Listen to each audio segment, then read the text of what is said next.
Hola amigos y hermanos, en esta oportunidad quiero presentarles este tema, siempre con la preocupación de que, bueno, Cristo vuelve y tenemos que preparar un pueblo para su venida. Entonces, acá ustedes ven en la tierra, pues, ah, en una gran crisis que le aguarda y para ello, pues, deberíamos de estarnos preparando. Entonces, hoy escuchamos en las noticias tantas cosas que están sucediendo, el calentamiento global, las pandemias, guerras, desastres, ¿verdad? Y todo eso nos indica de que una gran crisis aguarda.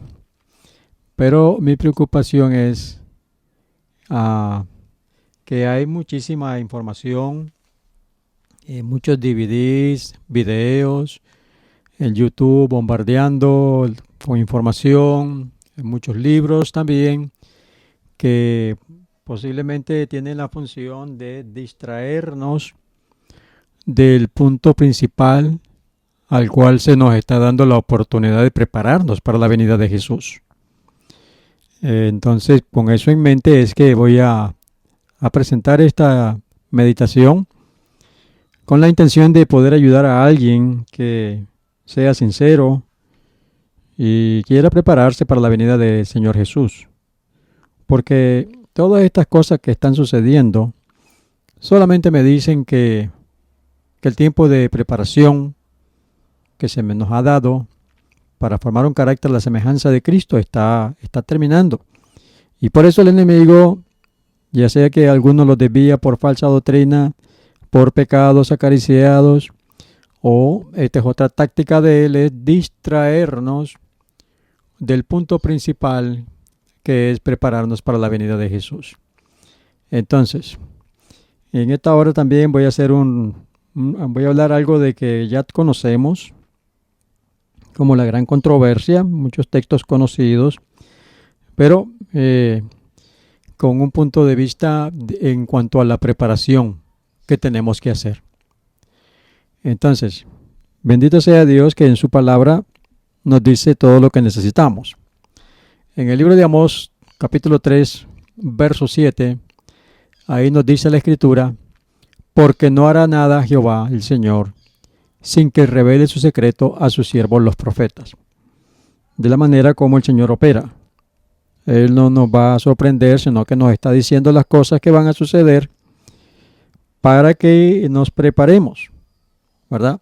Fue así entonces como Él, en ese sistema que usa, le reveló al discípulo amado Juan en la isla de Pasmo el libro de Apocalipsis, y allí encontramos en Apocalipsis 12, 7 al 9, dice la Escritura: después hubo una gran batalla en el cielo. Miguel y sus ángeles luchaban contra el dragón, y luchaban el dragón y sus ángeles, pero no prevalecieron, ni se halló ya lugar para ellos en el cielo. Y fue lanzado fuera el gran dragón, la serpiente antigua que se llama Diablo y Satanás, el cual engaña al mundo entero. Fue arrojado a la tierra, y sus ángeles fueron arrojados con él. Bien, entonces notemos de que aquí la Escritura me dice, tiempo atrás en la eternidad, todo era gozo, paz, armonía, felicidad, en las cortes celestiales, los mundos creados no caídos, pero hubo una gran batalla y entonces se originó el descontento con el dragón, dice acá, el dragón que es, aquí tiene 4 nombres, el dragón, la serpiente antigua, que se llama Diablo y Satanás. Este individuo empezó a crear todo el conflicto que actualmente vivimos en la tierra. Él codició la posición del Creador. Se le olvidó que era una criatura. Pero él dijo, está en el libro de Ezequiel y en el libro de Isaías, que iba a ser semejante al Altísimo.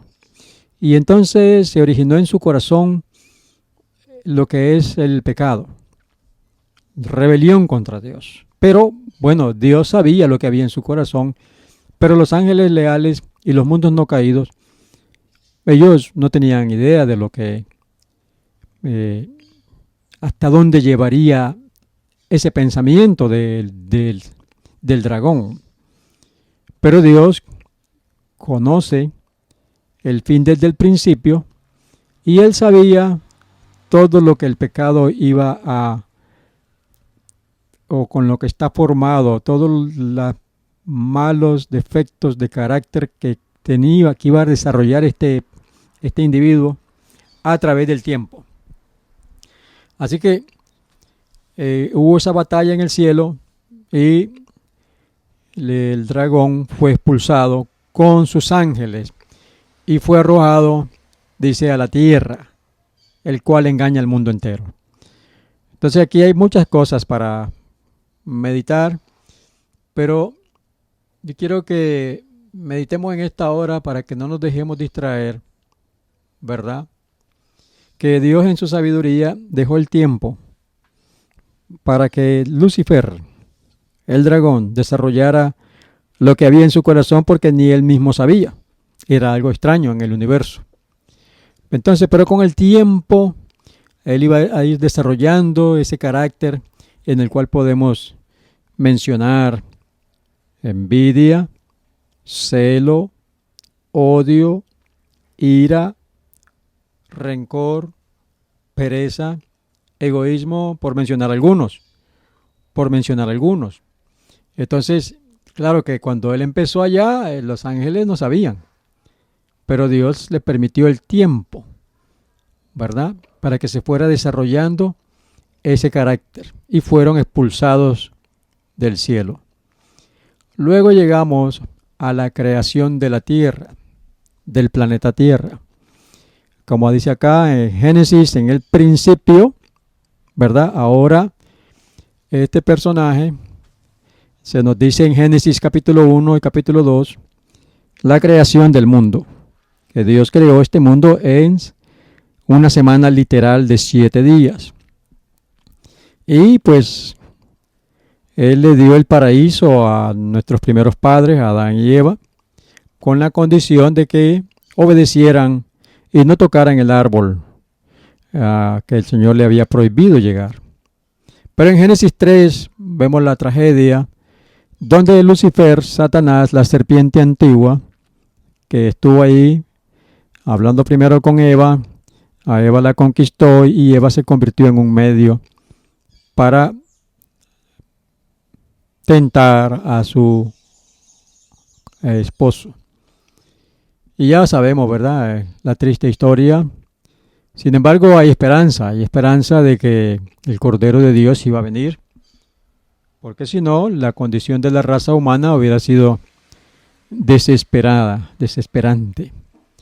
Entonces en Génesis 3 y ahora en Eclesiastés 9:18 nos dice ahí un texto muy interesante: mejor es la sabiduría que las armas de guerra, pero un pecador destruye mucho bien. Preste atención acá a esta parte en rojo, porque allá en Génesis Adán decidió escuchar la voz del rebelde y en consecuencia se rebeló contra Dios, desobedeció. Y entonces ahora su naturaleza, que era, dice la Escritura, a imagen y semejanza de Dios, fue cambiada a la naturaleza del enemigo, o con tendencia hacia el mal, hacia la rebelión, hacia la desobediencia.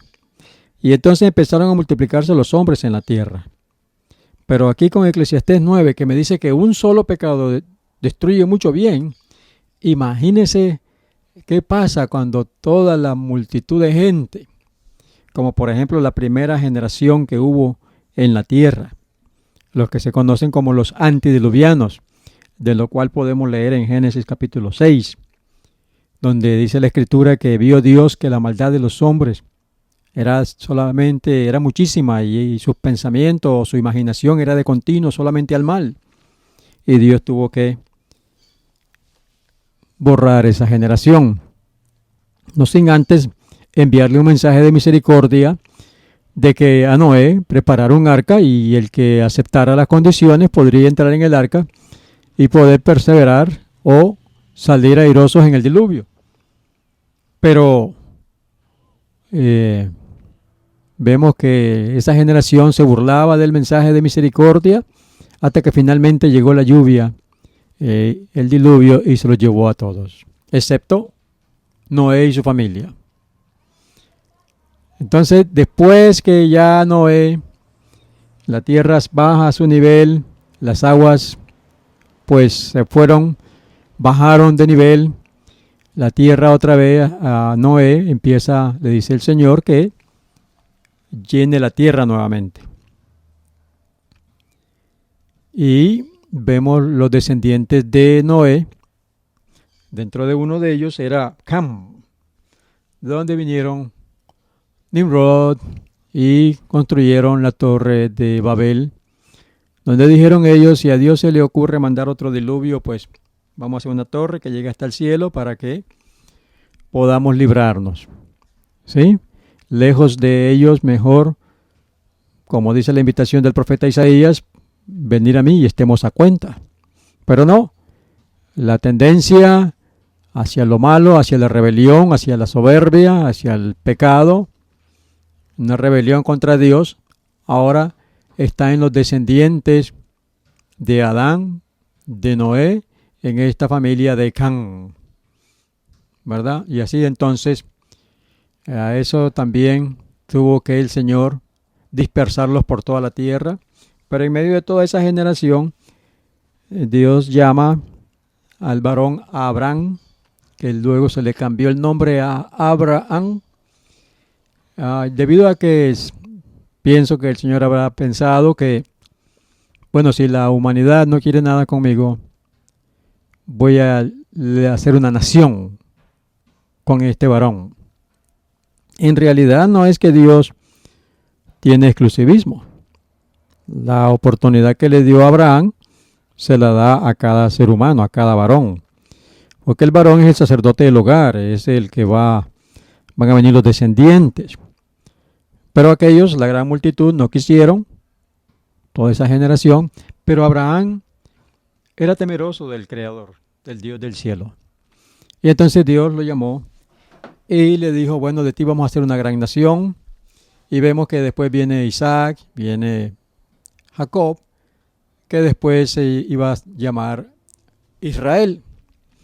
Entonces ahora imagínense, por un lado está el mundo que no quiere nada con Dios, los hombres se están multiplicando y Dios quiere a través de este varón crear una nación, un pueblo, que a través de la obediencia de ellos a los principios que Dios le iba a dar, ellos fueran una luz para el mundo, para los mismos impíos, para los mismos perversos, que ellos vieran la diferencia entre servir al Dios verdadero y servir al tirano, al rebelde príncipe de este mundo. Pero interesante que los descendientes de Abraham, dice la Escritura, que se rebelaron también contra Dios. Claro, no todos, siempre ha habido una que otra familia, como en el caso de los antediluvianos estaba Noé. Y ahora aquí llegamos al registro de la Escritura que nos está diciendo que el pueblo de Israel, desde los días de Moisés, era rebelde también. A pesar de la misericordia del cielo de libertarlos de la esclavitud de Egipto,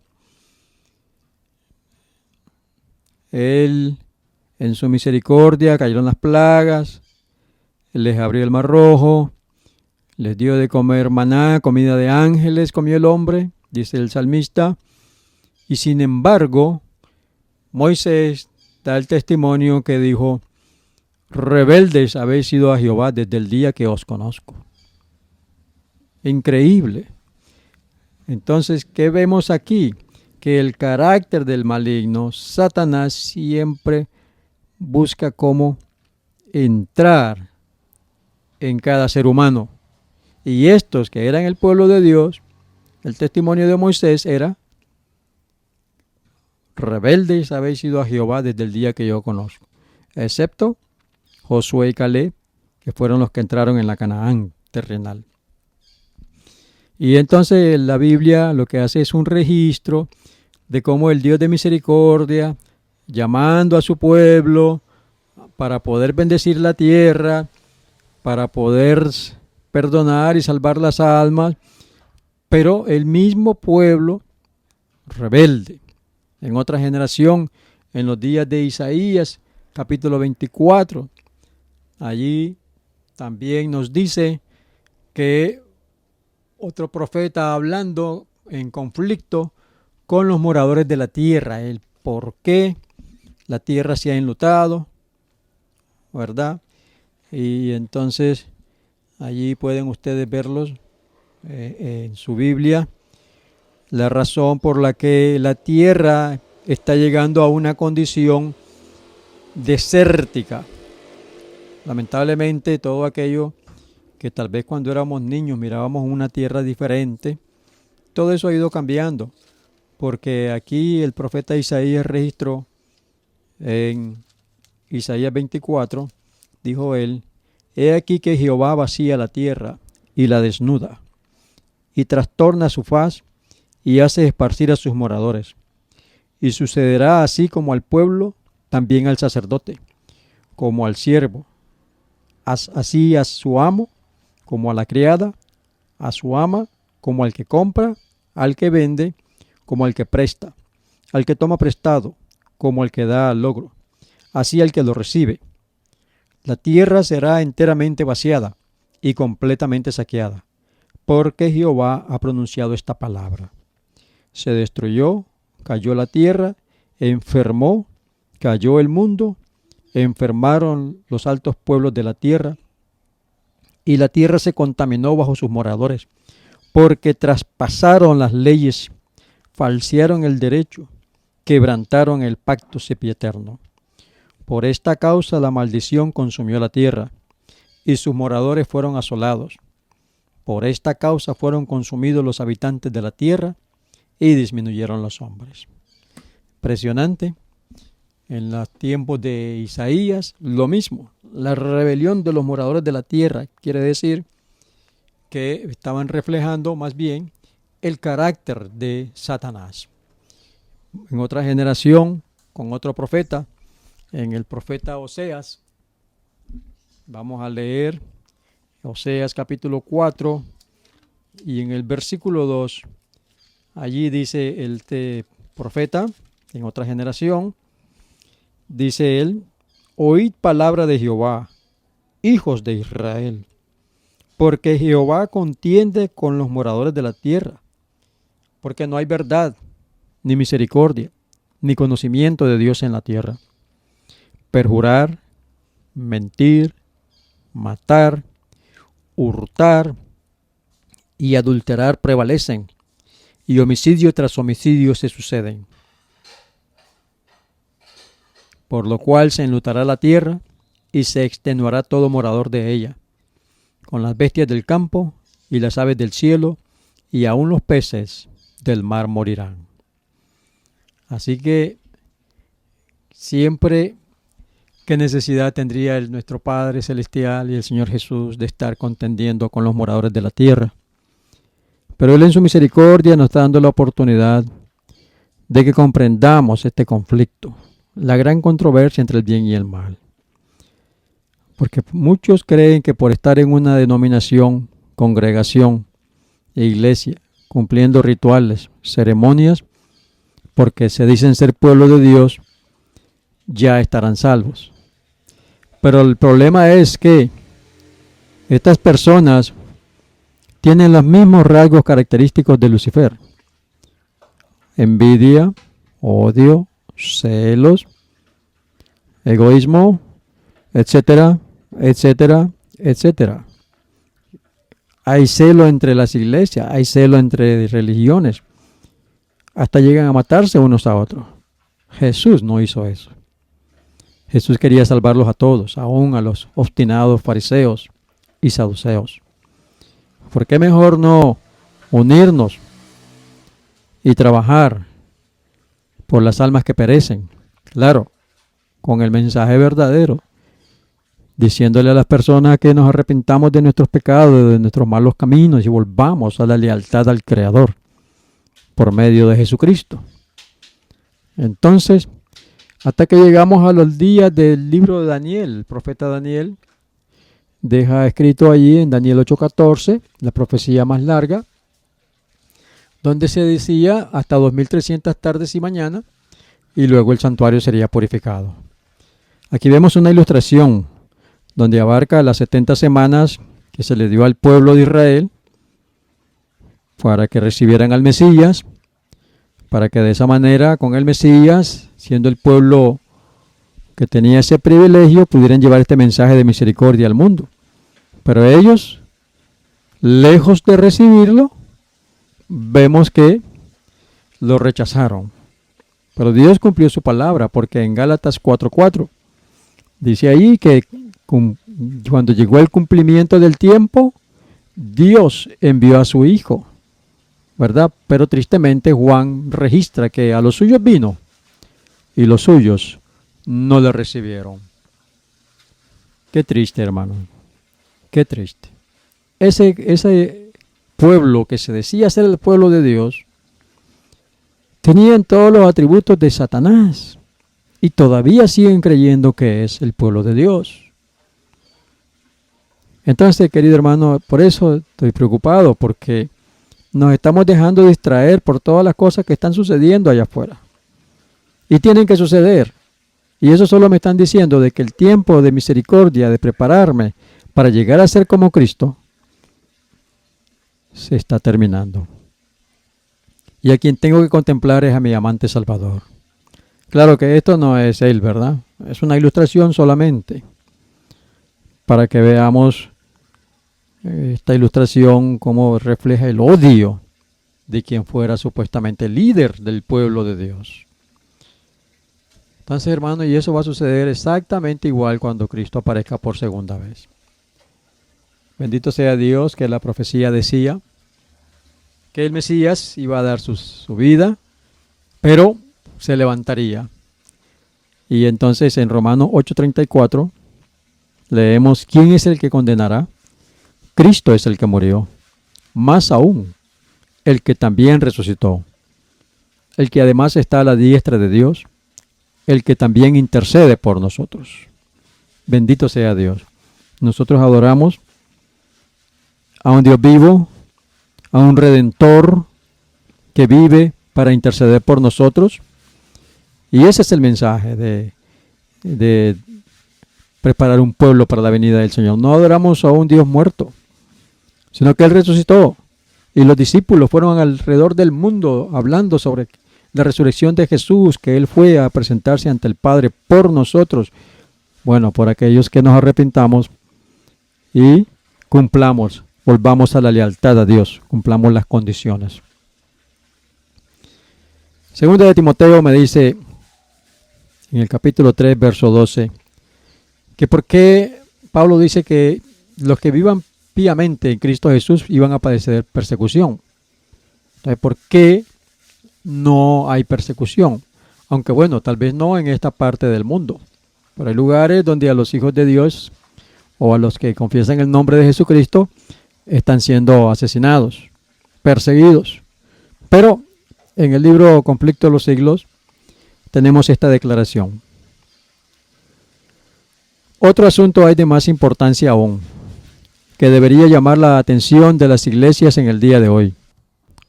El apóstol Pablo declara que todos los que quieren vivir piamente en Cristo Jesús padecerán persecución. La pregunta es, ¿por qué entonces parece adormecida la persecución en nuestros días?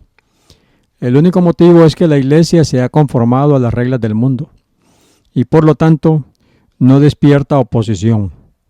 La religión que se profesa hoy no tiene el carácter puro y santo que distinguiera a la fe cristiana en los días de Cristo y sus apóstoles. ¿Sí? Sigue diciendo, si el cristianismo es aparentemente tan popular en el mundo, ello se debe tan solo al espíritu de transigencia con el pecado, a que las grandes verdades de la palabra de Dios son miradas con indiferencia y a la poca piedad vital que hay en la iglesia. Revivan la fe y el poder de la iglesia primitiva, y el espíritu de persecución revivirá también, y el fuego de la persecución volverá a encenderse. Entonces, ¿por qué no hay persecución? Porque es un falso evangelio. Claro, yo no estoy pidiendo que me estén persiguiendo, pero mientras la iglesia no vuelva a su lealtad al Creador, a arrepentirnos de nuestros pecados, a obedecer su palabra y imitar el carácter de nuestro Redentor, nuestro modelo divino, alcanzar la victoria sobre el pecado, trabajar en la obra médico-misionera como Él lo hacía, entonces, hermano mío, amigo que me escuchas, vamos a estar del otro lado de la ecuación, razón por la cual estoy preocupado. Y en el nombre de Jesús, te digo a ti y me digo a mí mismo que tenemos que arrepentirnos y volver. No crea que por todo ese montón de noticias que se nos están diciendo actualmente, ¿sí? Y que van a seguir más, que hay guerra, que hay enfermedades, pestes y todo lo que usted quiera, pero el cielo está esperando para que su pueblo podamos arrepentirnos y volver a Él. La profecía decía que hasta 2300 tardes y mañanas, que iban a llegar hasta 1844, donde Cristo iba a pasar del lugar santo al lugar santísimo en su obra de sumo sacerdote para limpiar el santuario celestial, pero en la tierra iba a haber un movimiento denominado el movimiento adventista, con el último mensaje de misericordia a un mundo que perece. El mensaje de los 3 ángeles anunciándole al mundo que la hora de su juicio había llegado y que volviéramos a la lealtad al Creador, que volviéramos la lealtad a su ley, a sus mandamientos, ¿sí? Y que buscáramos la paz y la santidad sin la cual nadie vería al Señor, para podernos encontrar entre aquellos que dirán: he ahí nuestro Dios, le hemos esperado y Él nos salvará. Pero ponte a pensar en algo, porque 2 de Timoteo 3, 1 al 5 me dice que en los postreros días vendrán tiempos peligrosos, y hace una lista de todo, las condiciones, hombres rebeldes, obstinados, ¿sí?, que más bien reflejaban o reflejan el carácter de Satanás. Y en medio de todo eso, querido amigo y hermano, usted y yo, usando las palabras del apóstol Pablo, con esta locura del evangelio, tratando de ser mansos y humildes en una generación torcida y perversa. Así que una gran crisis aguarda al mundo, pero la crisis y la prueba va a llegar para todos y cada uno de nosotros. Oh, hermano mío, por eso se nos dice: tenemos la fe para poder soportar el hambre, el odio, el desprecio, ¿sí?, el frío. Así que en Isaías 26, 20 al 21, aquí vamos a leer, nos dice el profeta Isaías nuevamente, palabras muy interesantes para nosotros, los que estamos alcanzando el tiempo del fin. Ahí dijo el profeta: anda, pueblo mío, entra en tus aposentos, cierra tras ti tus puertas, escóndete un poquito, por un momento, en tanto que pasa la indignación. Porque he aquí que Jehová sale de su lugar para castigar al morador de la tierra por su maldad contra él. Y la tierra descubrirá la sangre derramada sobre ella, y no encubrirá ya más a sus muertos. Este texto le da una importancia capital al mensaje de Cristo Jesús en el santuario celestial, porque ahí se nos dice que Él se va a levantar de su lugar, ¿sí?, sale de su lugar para castigar al morador de la tierra. Verso 21. ¿Y de qué lugar va a salir? Del lugar santísimo, donde ya Él va a terminar su intercesión, donde Él va a terminar la intercesión, y aquellos que nos arrepentimos e hicimos pacto con Él en obediencia y nos esforzamos por alcanzar la victoria sobre el pecado, a pesar de toda esta generación torcida y perversa que vivimos alrededor, que solo maldad se oye. Entonces a esos Él va a proteger. Ahora aquí les leo algunas importantes citas en este contexto para que no nos dejemos desviar del punto principal que tenemos que hacer. Dice que el enemigo se está preparando para su última campaña contra la iglesia. Está de tal manera oculto de la vista que para muchos es difícil creer que existe, y mucho menos pueden ser convencidos de su asombrosa actividad y poder. El hombre es cautivo de Satanás y está naturalmente inclinado a seguir sus sugestiones y cumplir sus órdenes. No tiene en sí mismo poder para oponer resistencia eficaz al mal. Únicamente en la medida en que Cristo more en él por la fe viva, influyendo en sus deseos e impartiéndole fuerza de lo alto, puede el hombre atreverse a arrostrar a un enemigo tan terrible.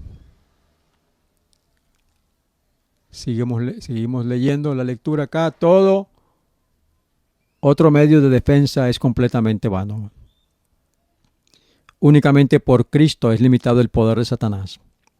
Esta es una verdad portentosa que todos debieran entender, o debiéramos entender. Satanás está ocupado en todo momento, yendo de aquí para allá en la tierra, buscando a quien devorar. Pero la ferviente oración de fe frustrará sus esfuerzos más arduos. Bendito sea el Señor. ¿Sí? Estamos viviendo en una época malvada. Los peligros de los últimos días se vuelven más densos alrededor de nosotros. Por haber aumentado la iniquidad, el amor de muchos se enfriará. Enoc caminó 300 años con Dios.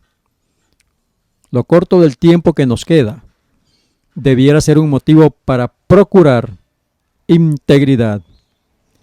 Será necesario que los terrores del día de Dios desciendan sobre nosotros para impulsarnos a orar correctamente. ¡Wow! Aquí está entonces la preocupación. Lo corto del tiempo. No te dejes distraer. Las cosas van a suceder. Escrito está. Pero se dejó escrito para hacerme ver que el tiempo sigue pasando y que Cristo abandonará el santuario. Se levantará de su lugar para castigar al morador de la tierra. Entonces, ¿y qué debemos estar haciendo? Procurar la integridad, recto delante de Dios. Notemos el caso de Enoc. El caso de Enoc está delante de nosotros. Por siglos caminó con Dios. Vivió en una época corrompida, cuando la contaminación moral bullía a su alrededor. Pero educó su mente para la devoción, para amar la pureza. Su conversación se refería a las cosas celestiales. Entrenó su mente para que se deslizara por esos canales y llevó el sello de lo divino. Su rostro resplandecía con la luz que emana de la faz de Jesús. Amén. Aquí está, hermano, el caso de Enoc. Él vivió en una época degenerada, ¿sí? Corrompida, dice acá, y contaminada.